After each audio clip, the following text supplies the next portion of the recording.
Anyone who makes people think for themselves is very dangerous. They just can't keep my nose right.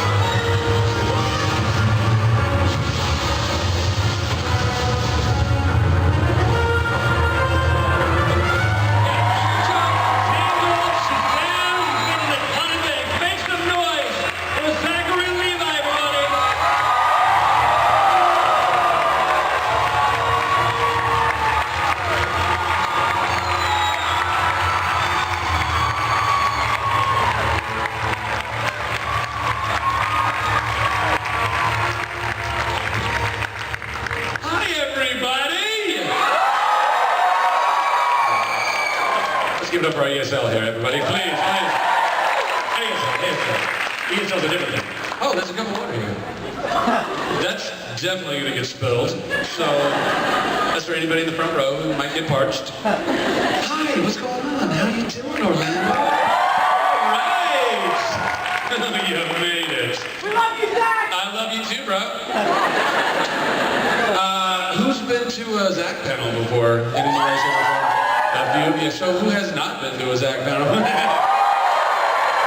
Pretty much everybody else.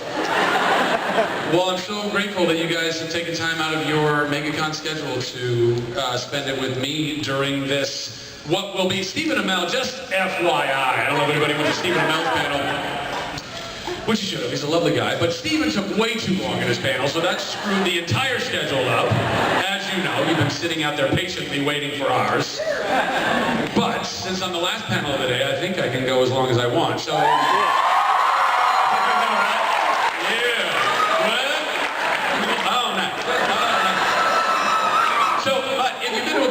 You would know this. If you haven't been to a panel of mine, you're about to find out. I don't do any moderation of any kind. I just want to do fan Q&A and ask you guys kind of what's, what questions that are burning a hole in your pocket.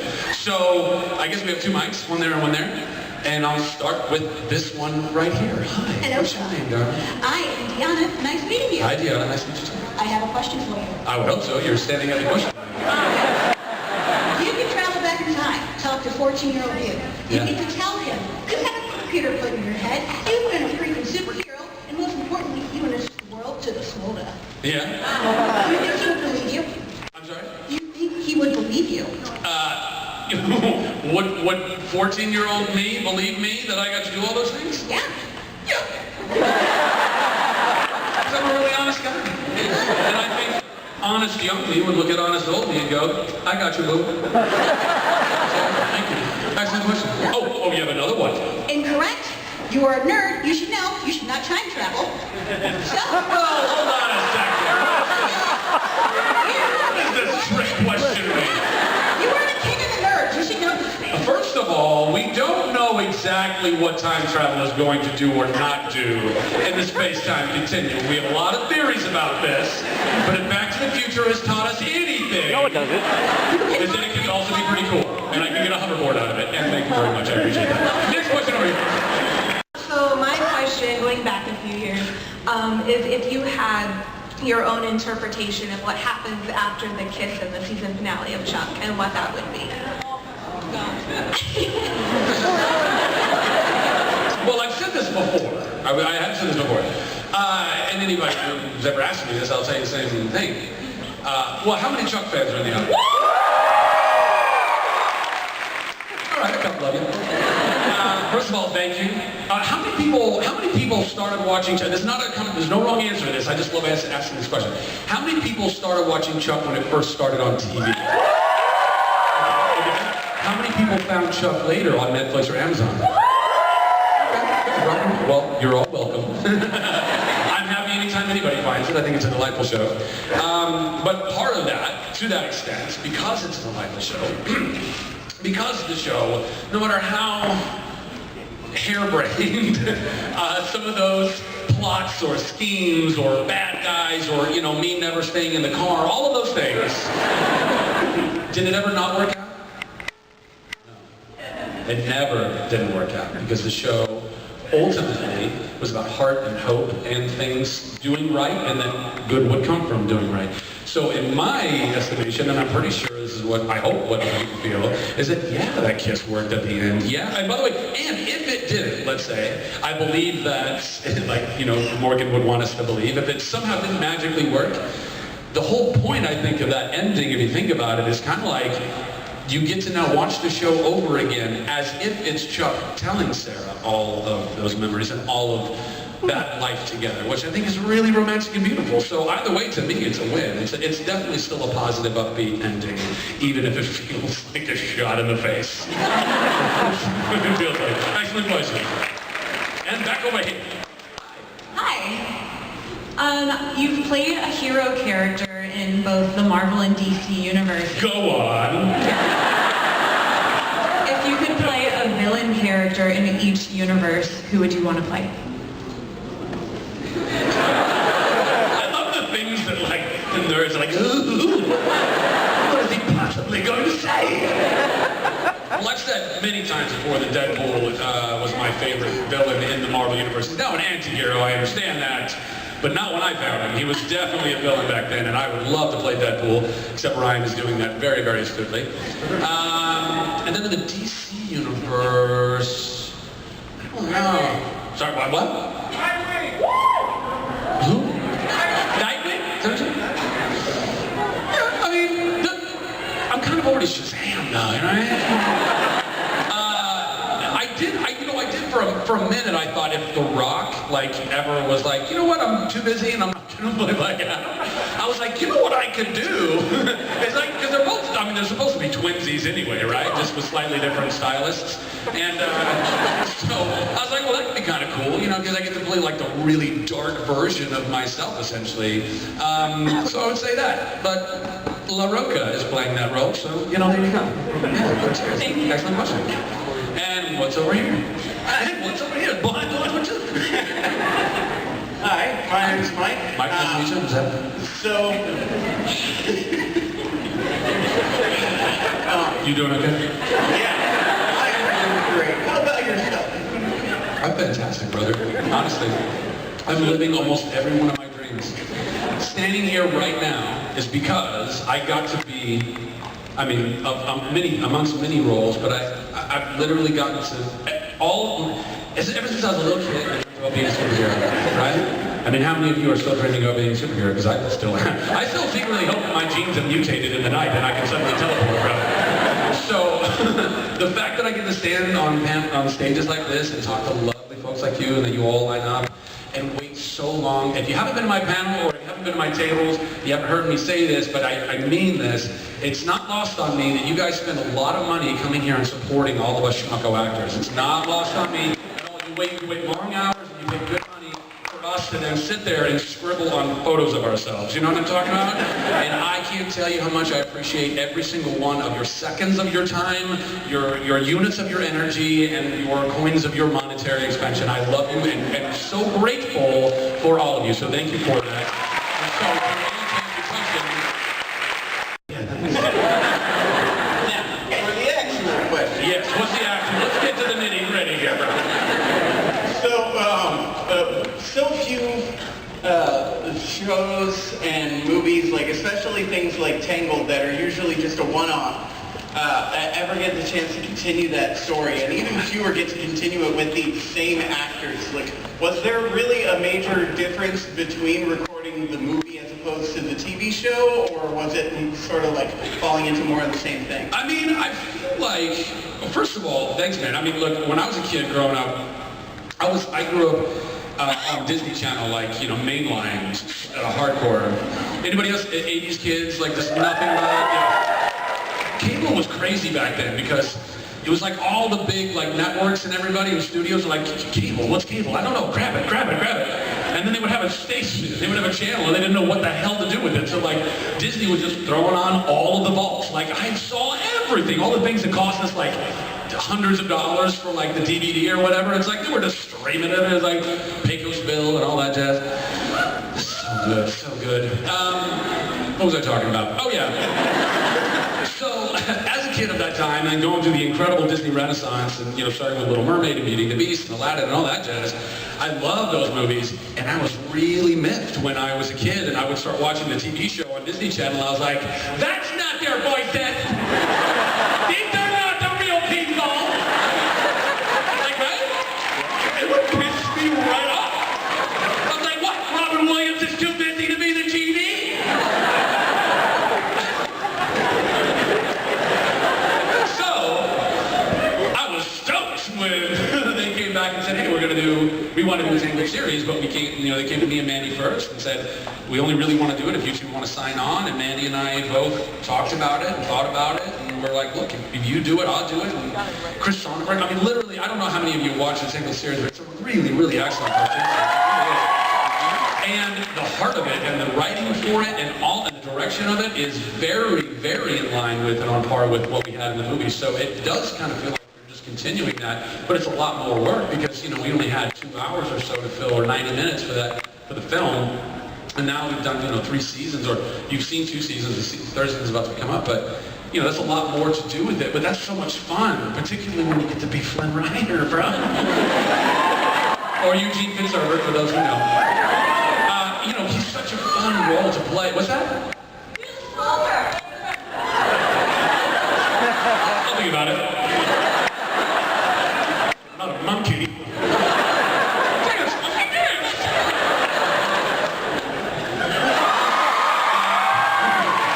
So easy.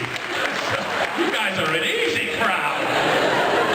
So yeah, it's been great, man. It's different, but it's very similar, and we got literally like everybody back from the original series, or from the film. So it's been a really cool experience. Great question. Thanks, brother. Hello, my name's Becky. Hi, Becky. I would like to know if any fan has ever given you a pan since you've done Tangled. If any fan has given me a pan? Yes, and if not, what is the craziest gift a fan I has know given what you? pan she's talking about.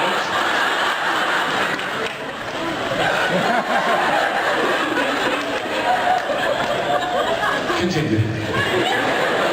My question was, if they haven't given you a pan, what is the craziest gift a fan has ever given you? A child. Everyone was like, oh my God. I don't know. What's the craziest thing a fan has ever given me? I don't know. I mean, typically what I get are just really lovely notes, or like, depending on the country I go to or the city I go to, some representation of that, a gift that kind of represents that of the person himself, or lots of incredible fan art. Thank you so much for all the time you guys continue to spend on drawing or coloring pictures of this mug. I mean, it's super fun. Those are, just so you know, and anyone who gives me these, I let you know, I typically sign those and I auction those off for charity, because if you think about it, and I just need to go with me here, it's a very weird position to be in as a celebrity at a table getting art of yourself, because the first thing is like, oh my God, that's so lovely. The second thought is, what do I do with this? Because the only way for me to keep it is to build a shrine of myself in my home, which I can't do that. But it's so cool to see that stuff. But as far as like crazy gifts, I don't know. Like some weird foods sometimes. And some people like you, they make you like homemade cookies and things like that, which is so kind, but there's always that off chance that they might be completely crazy and they put some drugs in it, which would be super cool. So I don't know, stuff like that. Yeah. Thank you. Cheers, my pleasure, yeah. I just wanted to ask that since you are a Disney prince, might you get to, if you get to go to the parks, what is your favorite Disney ride? Well, if I get to go to the park, I mean, of course I get. Doesn't everybody get to go to the park? Everyone really sucks. It's like, hey, welcome to the Disney family. Now you're officially uninvited. You can no longer come. They do, when I'm actively working with Disney, they have been very gracious and helped me and my family out, and helped me get passes and stuff like that, which has been very nice. I have never been to Disney World ever.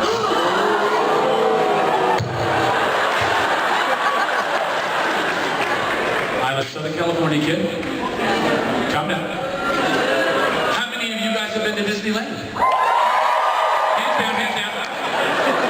How many of you people have not been to Disneyland? Well, see, when you point at somebody else, 4 fingers are pointed right back at you. I don't want to go to Disney World, guys.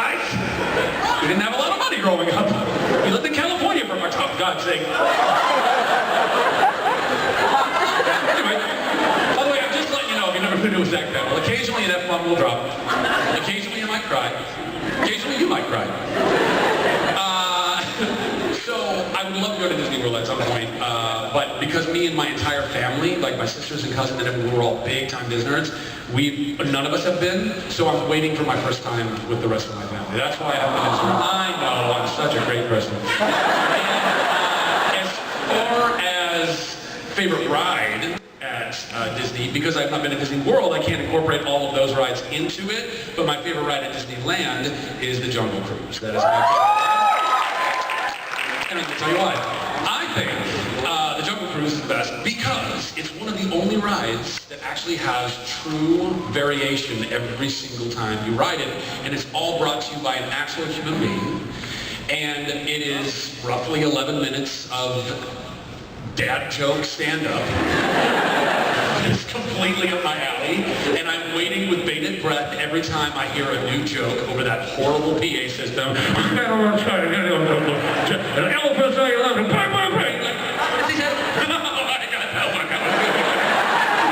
need to work on those freaking PA systems, for real. That's my favorite ride. Thank you. I'm glad you enjoyed that. All the characters you've ever portrayed, excluding Shazam. Oh, come on! Which one would you want to team up with and why?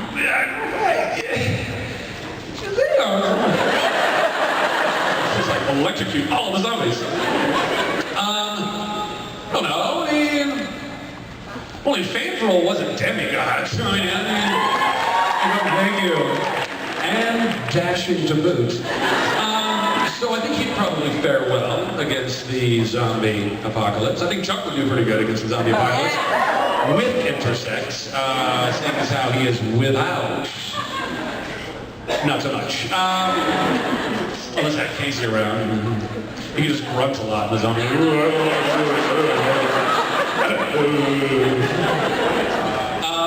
don't know, I'm trying to think of like some other rules. I mean, Luke from Heroes Reborn was pretty powerful. I mean, he could probably do that. So I don't know. I guess, I mean, you understand, like I'm actually trying to like, what's logically, what is the best, who would I think it's Fanfrel. I think I'd have to go with Fanfrel. Yeah. Thanks for the question. Yeah, sure. Yes, sir. Hi. I graduate next week from high school. Congratulations. You graduate from high school? Yes. Congratulations. If your line wasn't capped, I would have actually brought my yearbook for you to sign. Oh! KIT, see you next summer.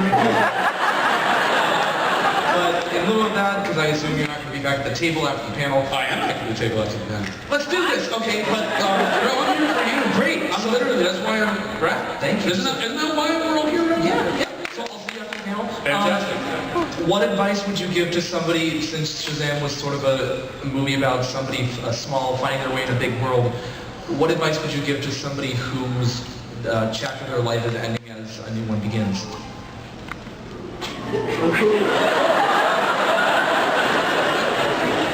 No pressure.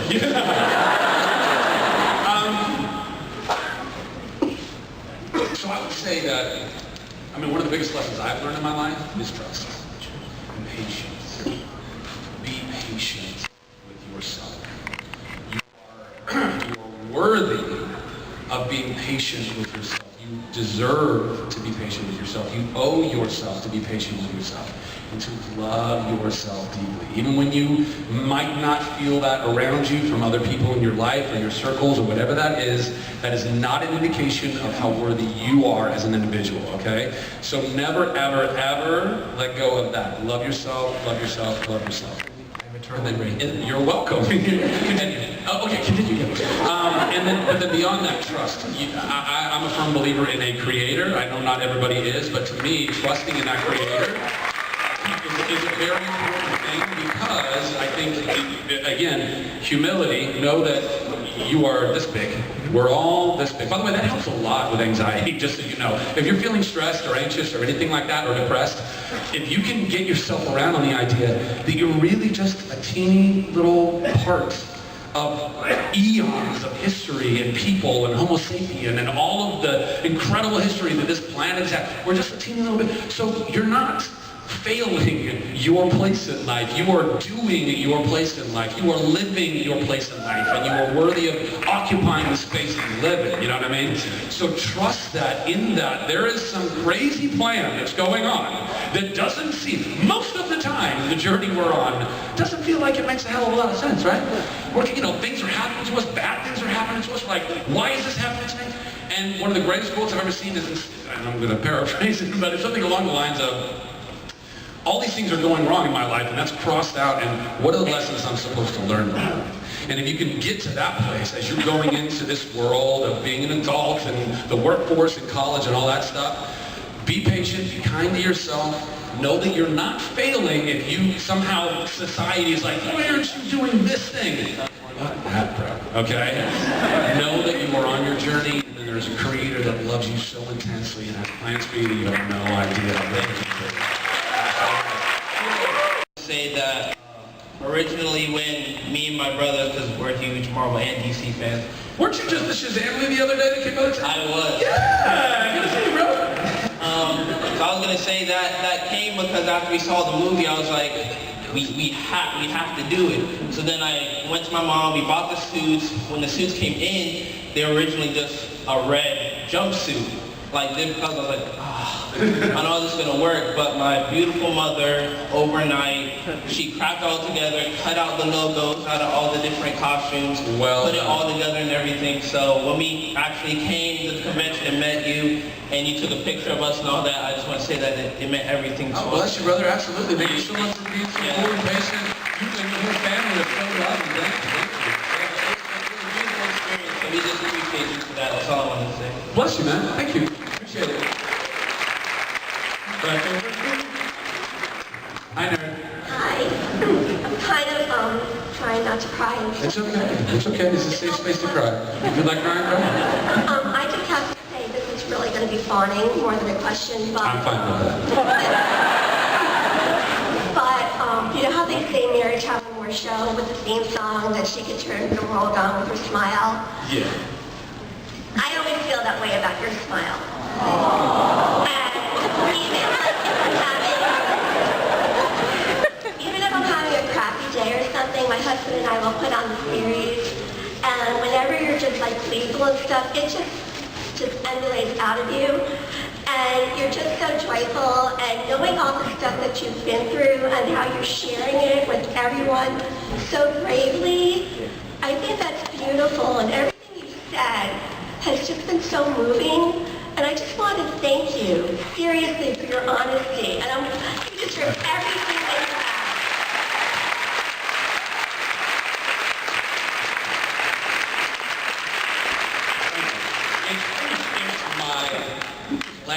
It's my pleasure to... Told you, sometimes I cry. It's my pleasure to observe this incredible platform and privilege that God has given me in my life, and to use it, every ounce of it, to try and make a positive impact in this world. That's what I'm doing. So thank you for recognizing that. I appreciate that. And then also, as far as my smile, I had a great orthodontist. Thank you. Appreciate you. Yes, over here. I hope you have something as nice to say as she did. Yes, Superman. What's up, bro? Just want to say, I felt a real special connection with Chuck.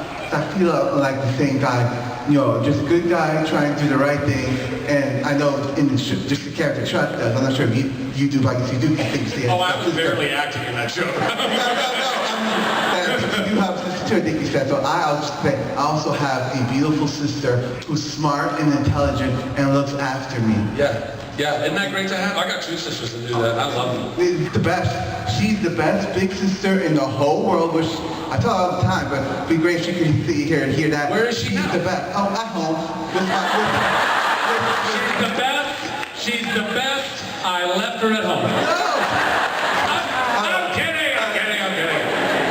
Well, what's her name? Her name is Gladys Marie Antoinette. Gladys Marie Antoinette. Yeah, they Okay. Well, you tell Gladys Marie Antoinette that I said hello. I will. Yeah. And it's awesome that you're just a great, genuine, wonderful person, and I'm also a true believer in God, and you're just awesome. Thank you, man. I aspire to be the best thing I can do. Shazam. That is one of my many names. I am a theater nerd. Fantastic. I've been to see Shazam 5 times. Fantastic. Anybody out do 5 times? Yeah! How many times?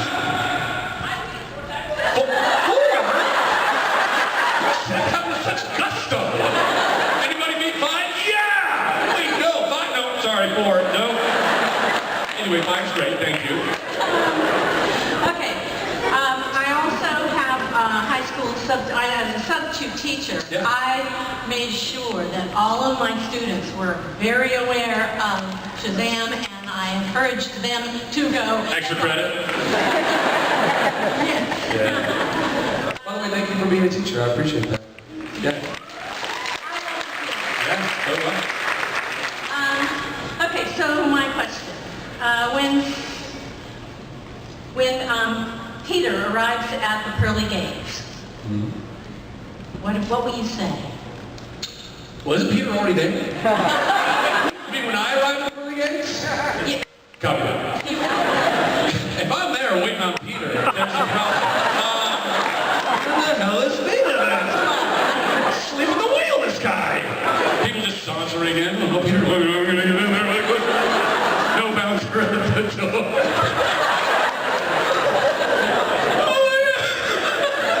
I've never even had that scenario in my head, and it's delightful.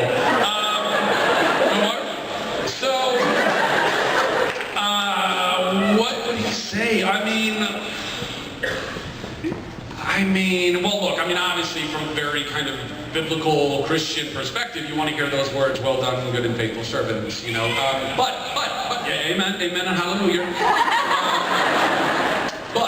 And if you guys can go with me for just a heartbeat really quick, this might sound sacrilegious, but I'm a really firm believer, and I've become more of a firm believer in this. I've struggled with a lot of different concepts throughout struggled in good ways, but also in not so good ways, with my spirituality, my walk with God, and trying to understand it and myself and God more.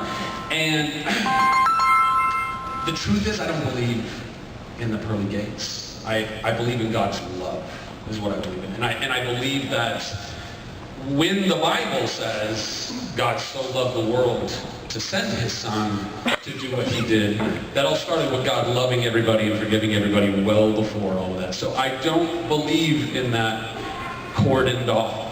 I believe that we are to go lead in love, to go be love, to go be conduits of love and light and life in this world. And if we can focus on that and not focus on making sure everybody hit all the requirements to make sure they can get through the gate, then we're going to have a really groovy world. That's what I think.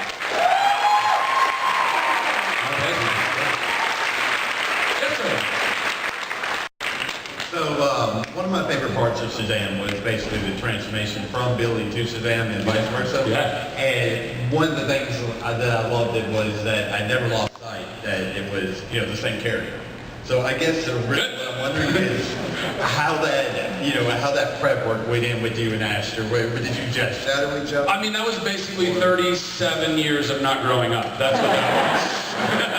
That was resisting growing up in a lot of ways. Not all of it. I do believe that as we become adults, there is responsibility. You need to take care of yourself. You need to be responsible for yourself. Don't let anybody tell you differently. You are responsible for yourself, and that's good, because if we can all be responsible for ourselves and not depending on everybody else to be responsible for us, unless it's your job, parents, then that can be a beautiful thing. But I've also really tried to always be kind of the youthful version of myself, because life is awesome, and it can be awesome, and playing video games and reading comic books and going to amusement parks and all that kind of jazz. The kid in me has never really fully gone away, which is probably also why I'm single. Thank you for asking. Have a lovely day. Who's up? Hi there. Hi. I'm really excited actually to talk to you. My pleasure to talk to you. Nice cover. Thank you very much. You're welcome. So I love getting to see your dream come true of being Shazam. That was really exciting. Thank you. My question is, I love She Loves Me. Thanks. So what was your favorite moment on stage or off stage? Do you guys have a favorite? My favorite moment on stage, I don't know. I just love making people laugh. It's the greatest drug ever. It's so fun. And having 1,000 people, it's roughly a Broadway house of about 1,000 people, and making 1,000 people all laugh at the same time, or all cheer at the same time. You feel kind of like a conductor, It's like playing jazz in an audience. So any moment in that where, it's just a good score for a laugh and just having people enjoying themselves, walking into the cafe and seeing Laura for the first time and putting together the We're the When, I'm like, oh, it's that face. That was really fun to do. I don't know. And then but then off stage, it was always really delightful, for those of you who haven't seen the show or didn't see the show, the show starts, and there's some other characters that enter on stage, and myself and Jane Krakowski, we both entered from the stage left kind of audience, the aisle. It's a thing called an aisle. Anyway, and I got to watch basically everybody other than Laura, because she comes in later, start the show, and the orchestra and everything, and I was in the back of the house, and I get to watch it, and it was so cool. It was so cool to just watch all of those incredible talents shine, and Paul Giamatti and the incredible orchestra doing their thing, and feeling the energy, and feeling the people in the audience, like seeing heads bobbing and stuff like that. I was like, yes, this is why I got into this job, you know, to bring delight, to go bring joy, to make people feel good. So, yeah, I would say that. Awesome. Yeah, cheers, thank you, yeah. And over here. Hi. Hi. My name's Megan. First of all, I saw Shazam like 4 times. 4 times, just like her. Yeah. I mean, I do work in a movie theater, but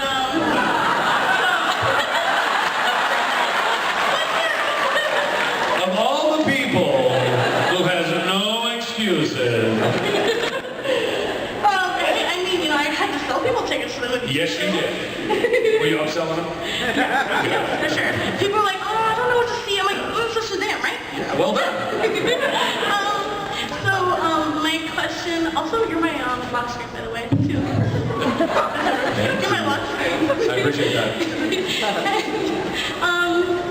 So my question was either, what is your favorite, like, project, like, that you've ever worked on, or if you can't pick one, what is your favorite moment on set of any of your projects?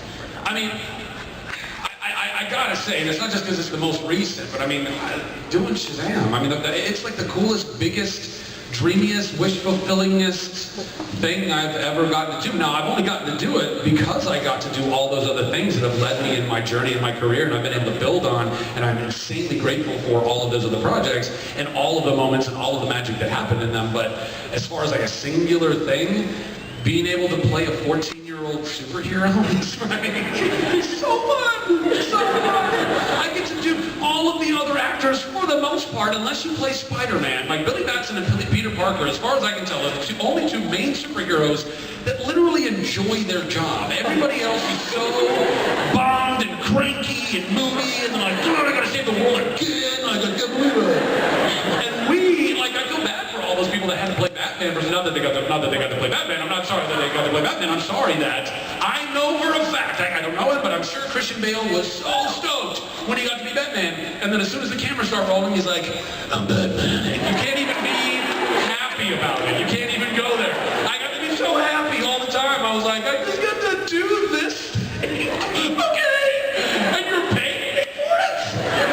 So I would say that. Thank you. Appreciate it.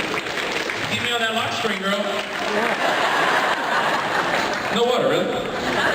Yes? Hi, I'm Ella, and my question is, what is it like working with Jack and Asher? Awesome.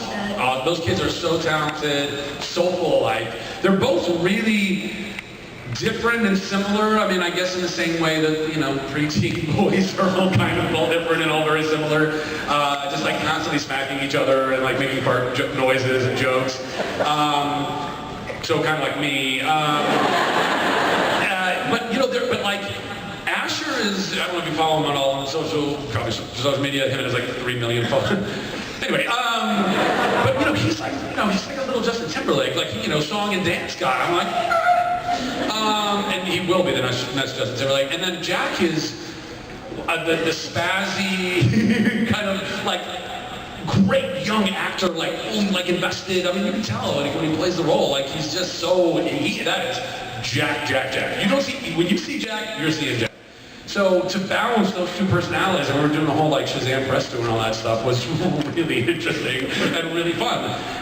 Except for when like I'm trying to answer like a serious question, and all of a sudden I see them looking at each other like across the table, like making silly faces at each other. I'm like, pull it together. This is a professional press tour. What are we doing? Anyway, love them both. They're fantastic. Great question. Yeah. First, my name is Eric. Hi, Eric. I want to say I was like a big fan of Shazam. Like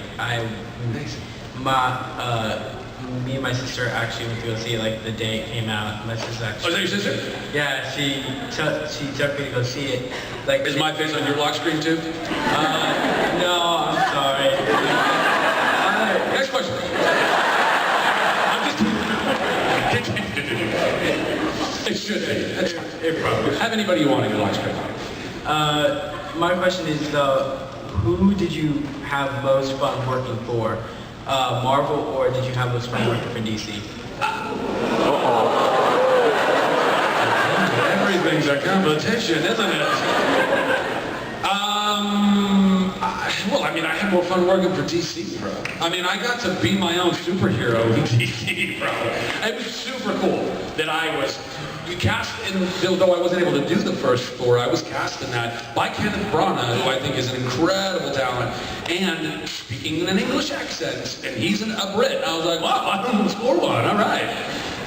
And then, you know, getting cast as Fandral the Dashing, this Lothario, swashbuckling, Douglas Fairbanks, you know, like, I was like, this is so dope.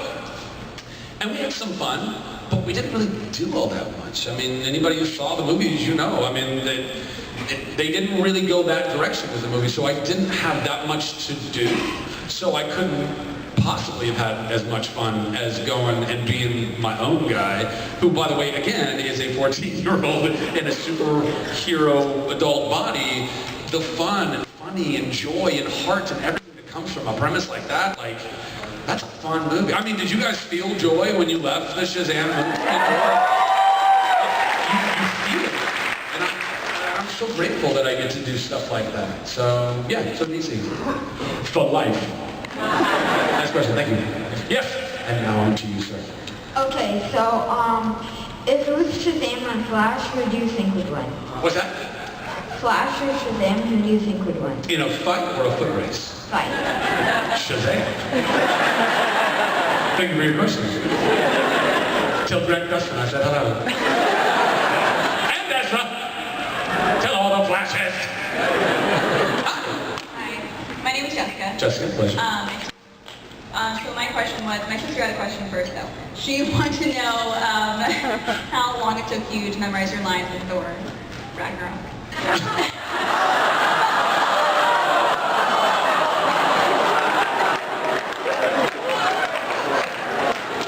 You think you're so cute, don't you? You don't think I've heard that one before? You don't think? 2 days ago. I actually had dialogue. They just cut it all out of it. I think Tyson was looking at the cut and he's like, nah, we don't need to do that. Continue. But anyway, if of all the worlds that you've lived in, if you could choose to live in one as a character that was not the one that you played, what would you be in? Like what world? I'm not sure I understand that question. Of all the worlds that I have lived in? Yeah, and like the characters that you were? Of the characters I played in those worlds? Yes. Which one would I as a person want to go live in? Yes. Oh. Yeah. Well, I would want to live in one that's happy, and full of hope, and where I couldn't die. I don't know. You know, I think the Chuck universe would actually be silly, heartwarming place. You know, anywhere where there's a gesture out there. It's so their guitar. Yeah, I think that'd be fun. Yeah, good question. Yeah. But the other one, not so much. I'm just kidding. What is your favorite superhero movie besides it? You have to pick something besides Shazam. I mean, I would have to say that... No? Well, Ragnarok. No, actually, Ragnarok was a really funny movie. I think it was definitely the strongest of the three in the franchise. Missing a little dash thing in there. It's fine, it's fine. Look, guys, if I didn't die there, I never would have been reborn in the DC universe, so I'm perfectly happy. No, I would say about like superhero movies that I've really enjoyed. I mean, I still think that Tim Burton Batman is like kind of like way up there. And then also the original Iron Man. I think that was... I think what Jon Favreau and Robert Downey Jr. found in that, and it was the perfect time for special effects to be where, you know, for a long time we just couldn't make these worlds, guys. I mean, we couldn't make them well anyway. I mean, if you look at any of the stuff, including, you know, my own namesake, there was a television show in the 70s, and that's an interesting take on the character, you know, it's a Winnebago and things like that. So, we didn't have the technology. We didn't, unlike the $8 Million Man, we didn't have the technology, and now we do. And they hit it right at the right time, I think. And Favreau and Robert Downey Jr. came together and made something so special that had the right amount of humor and action and heart and all of those things, which is why, I believe, after, you know, Marvel was like, oh, that's the winning formula. We'll go make a whole universe that feels like that. And then they did. So I think that's a big credit to those guys and to Feige for understanding that. But I think it still stands up. It's a great film. Last thing. Yes. My friend, Darius, he's not happy with how the DC universe has been the past few years. I don't know. He thinks it's too dark. Okay. So he actually tells me he refuses to go see Shazam. Do you have anything to say to him? Darius, do whatever you want, bro. Who's next? Hi, my name's Amanda. First of all, I love how you are on Twitter and how welcoming you are with your fans. My question is, do you plan on doing anything with Nerd HQ? Yeah, yeah. So Nerd HQ, anybody been to Nerd HQ before? Nice! Anybody just watched the panels online? Awesome. So yeah, Nerd HQ definitely I'm still trying to make a reality. The truth is, you know, I created the Nerd Machine first, and that was like the lifestyle brand for nerd culture, and we were trying to make that a winning company. And then in order to do that, I started Nerd HQ to kind of promote our brand, but also a bunch of other brands, and it turned out that ended up just becoming the brand. Nerd HQ as an event became far more understood or seen or popular than Nerd Machine as a brand. So then we were trying to make that still a profitable company while simultaneously raising a lot of money and awareness for Operation Smile. The truth is, from a financial perspective, I lost a bunch of money on the for-profit side of it, but we raised a ton of money and awareness for Operation Smile. So I was like, this is God, the universe telling me this isn't a for-profit company. We're going to focus entirely on a nonprofit and kind of rework it a little bit. And I have every intention of relaunching it. It won't be at San Diego because, but we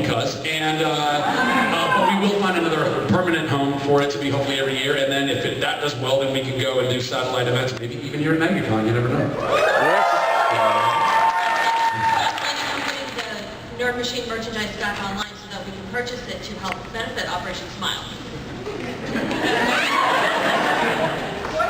Yeah, we are. And new merch as well. Or Nurch, as we like to call it. Yeah. Make sure it works because tapping it messes up with it. Sure. But in any case, really appreciate you for Shazam. It's honestly the hardest I've ever laughed in a theater. Thank you, man. Any of the hilarious jokes. So what I gotta wonder is, as an actor, where do you get your influence to basically be you? Like who do you look up to and all that to help craft who you are? I mean, as an actor, Tom Hanks is probably one of those influential actors that I've ever looked at and appreciated his work. And it's been like, if I was ever going to emulate anybody's career path, I would want it to be somebody like Tom Hanks. I just find him to be somebody that's very accessible. I find him to be somebody that's very real. He plays an everyman. He's somebody that we can relate to and cheer for. And I think that's important. I think a lot of times we're forced to, like, you know, we're given like lead characters in movies and sometimes like, that's a schmuck. Like, I don't want to root for that person, you know? Or like they're just, like in horror movies, I can't do horror movies because you're literally just asking a bunch of us to go watch a movie where you got all your main actors and characters and also supposed to be like, you know, reasonably intelligent people, and yet time after time, it's like, should we go in that door? Yeah, we should go. I'm like, you deserve to die, all of you!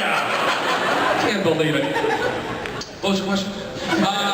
Oh yeah, actors.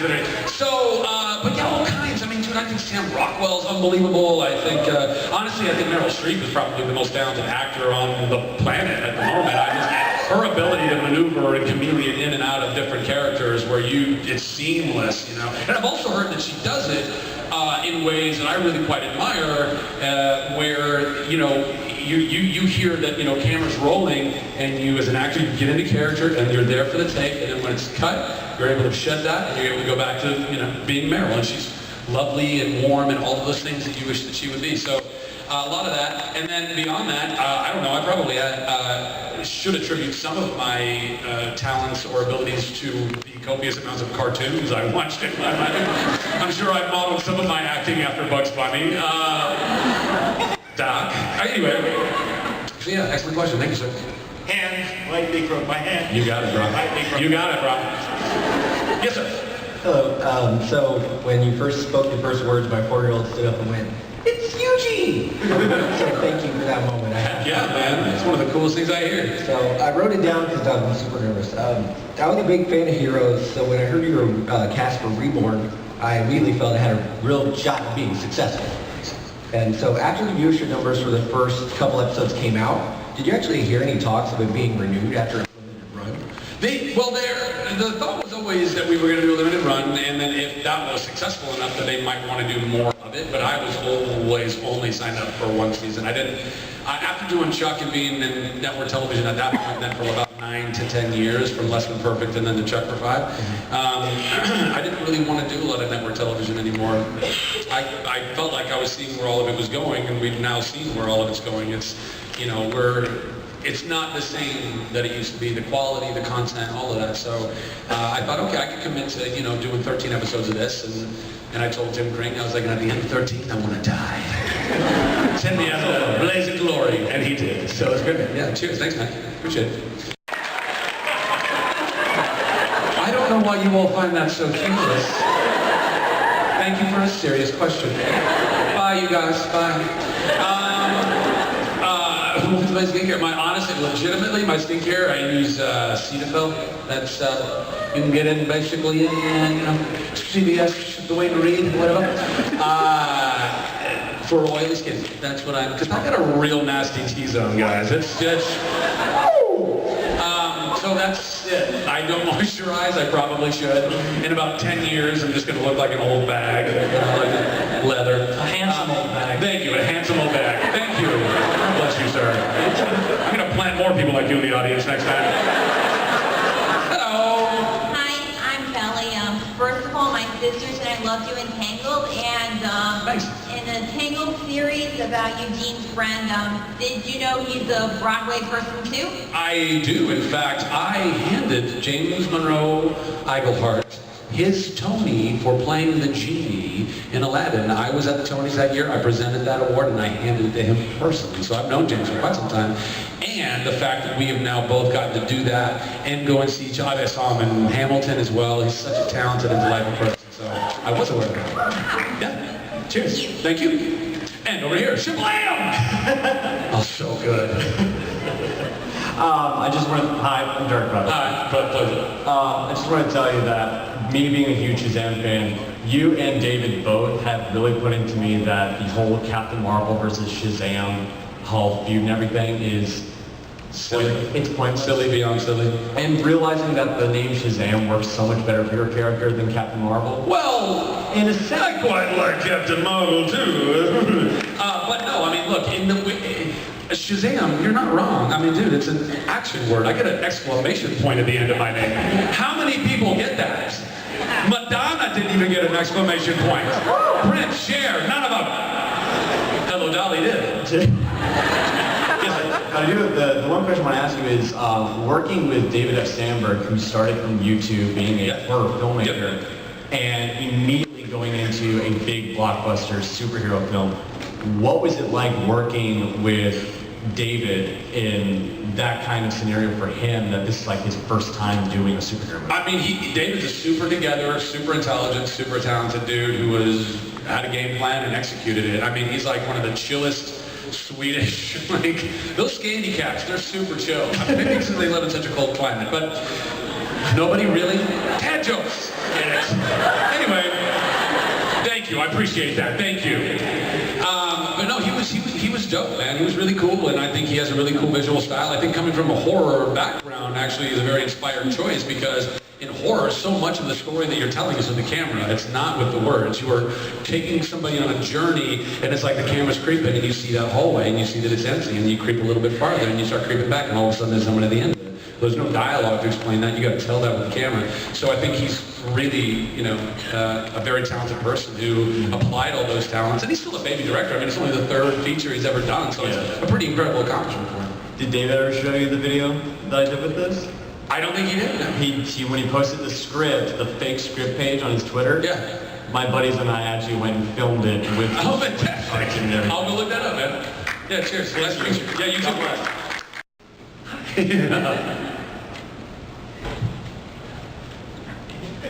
It was your question. You got it.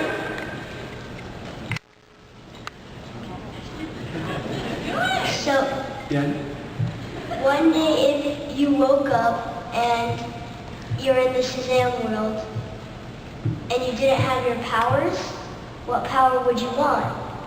Oh, that's an excellent question. And they can't be your powers that you had. I'm stumped. Well, I've always said if I could pick one superpower, it would be teleportation. I spent a lot of time thinking about this. As you can imagine, I feel like... You can actually pick 3. Oh, I can pick 3 now? It's getting better by the second. Yeah, I think teleportation would be number 1. And I can't have any of the ones that I had before, because I'll tell you what, if I could have one of my powers, if I could only choose one power of my Shazam powers, it would be the Wisdom of Solomon. And the reason why is because with this Wisdom of Solomon, think about this, guys, I would have so much understanding that I could make a super suit that gave me all the other superpowers. I would be like a super wise Tony Stark. It'd be amazing. So that's what I'd probably do with that. And if I could have 3 powers that were my powers, it'd be teleportation, maybe some I don't know, mind reading is a little dicey, because if you can't turn it on and off, and you're just constantly hearing everybody talking about all the mundane stuff in life. Oh, I should go to the grocery store and get milk. Shut up, shut up! So, teleportation, I don't know. Like a telekinesis of some kind, and time travel, really responsible time travel. Did you know they all have keys? What's that? They all have keys? They all have teeth? Teleportation, telekinesis. I meant to do that.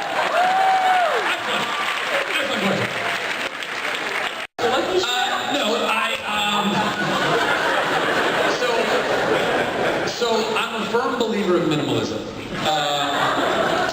Not a joke. I mean, you can laugh at it if you want, but I really do believe that we as a global society, whether we recognize it or not, we are all believing a lot of paradigms that may or may not be healthy for us. And I think one of those things that we have all bought into, almost all of us, I'd say all of us in this kind of a general sense, is that somehow your worth comes from what you wear, what you own, where you go, who you know, and all of that nonsense. And I think that is not true at all. I don't think that it matters what I wear to anybody else, so long as it passes 2 tests. Smell test. Don't walk around with stinky clothes, guys. It's not nice. Deodorant goes a long way.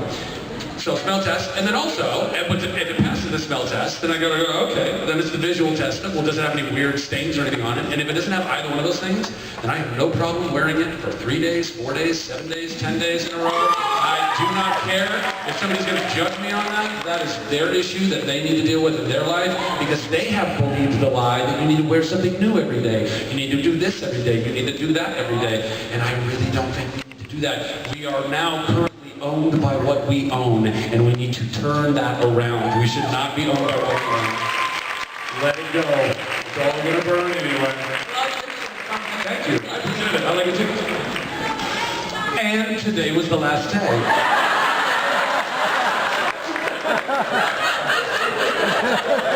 Maybe one more.